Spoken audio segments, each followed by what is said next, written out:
I pressed the matter with the politicians. Are you willing to give on this question at all? If protecting the life of a baby writhing on the table, having survived an abortion procedure, if that's too much, again, what precisely are we dialoguing about?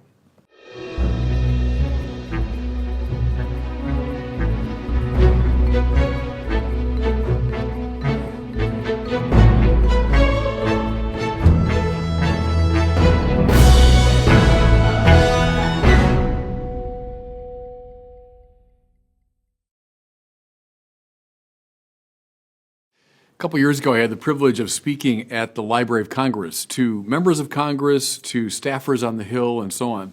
And it was a great experience. I talked about the vocation of the politician, and I asked all my listeners to think back to the moment when they first conceived the possibility of serving in government and that sense of idealism about the quest for justice, et cetera. And I reminded them that from our perspective, the perspective of the faith, that's a religious calling, because one of God's great names is justice itself. So that was the theme of my talk. Well, then afterwards, I had a chance to speak to a smaller group in a kind of a more conversational setting, again, of senators and representatives and staffers and independents, Republicans, Democrats, and we covered all kinds of ground, found a lot of points of contact.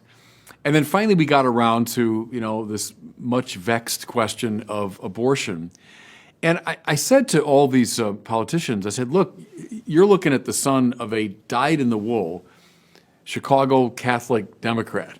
My father, whose family was actually very involved in Chicago politics, would sooner have become a Lutheran than vote for a Republican. So my whole background is Democratic. But then I said, my major problem with the Democratic Party of today is this very extreme position that they've taken on abortion. And I said, that's where I just, really balk.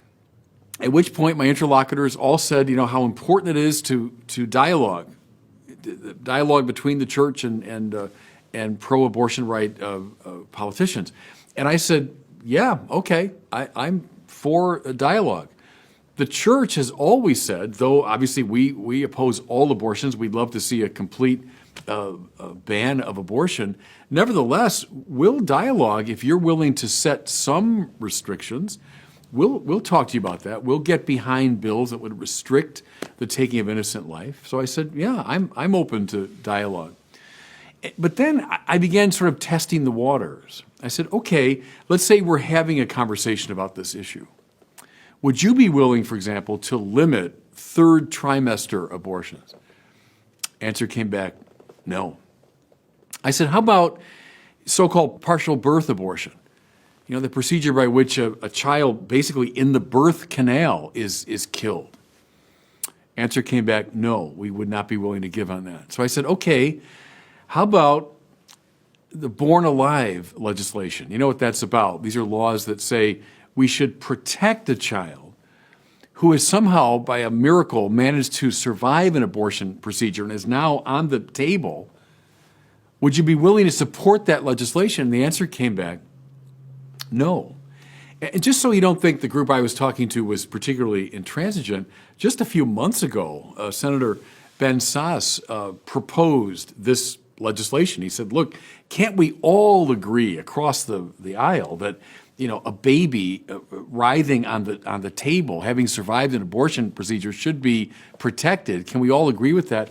And of course, he didn't get the votes to break the Democratic filibuster. So see, here is my question. I said, all right, dialogue. Let's talk about it. But if this is the case, what exactly are we dialoguing about? I asked. In any real dialogue, it seems to me, there's a kind of give and take. There's a willingness to, each side going a few steps in the other direction. I think of the many interreligious and ecumenical dialogues I've been involved in over the years. I mean, no one expected the people in those conversations to be somehow religiously neutral or to give up their religious convictions, but the condition for the possibility of a real dialogue is some kind of give and take, some quest for common ground. Usually we'd find, points of contact between our religious perspectives. So I press the matter with the politicians. Are you willing to give on this question at all? If protecting the life of a baby writhing on the table, having survived an abortion procedure, if that's too much, again, what precisely are we dialoguing about? Sometimes I think the term dialogue, which is thrown around a lot today, is used in a very casual sense to mean, always being open and friendly and willing to talk even to those, who are opposed to our point of view. Yeah, okay. If that's what you mean by dialogue, I'm all in favor of it, like all the time. I think of that line from Man for All Seasons when Thomas More says to his wife, whatever can be accomplished by smiling, you can rely on me to do. And I don't mean that in sort of a flip or dismissive way. I think that's good that we speak to each other and we reach out even to our ideological opponents. Absolutely. If that's what you mean by dialogue, sure, I'm with you. But if you use dialogue in a, I think, more serious and more restrictive sense, to mean a real conversation that involves some kind of give and take, well then the church, as I say, is willing to have this conversation. We're willing to say, yeah, we'll get behind legislation that restricts abortion to some degree. Fine. But if there's no willingness to give, even in these extreme cases, I'm not sure what we're dialoguing about. So I'll make this very blunt and specific. I would say to Catholics especially, who are supporting the right to abortion, okay, are you willing to support this Born Alive legislation as a first step? That's all I'm asking. Are you willing to say, yes, we should protect the lives of a child that survived an abortion procedure? If you're not, again, I don't know exactly what the point or purpose of the dialogue would be. And I think that's why, to some degree, we've come to an impasse on this matter. What are you willing to give? What are you willing to accept?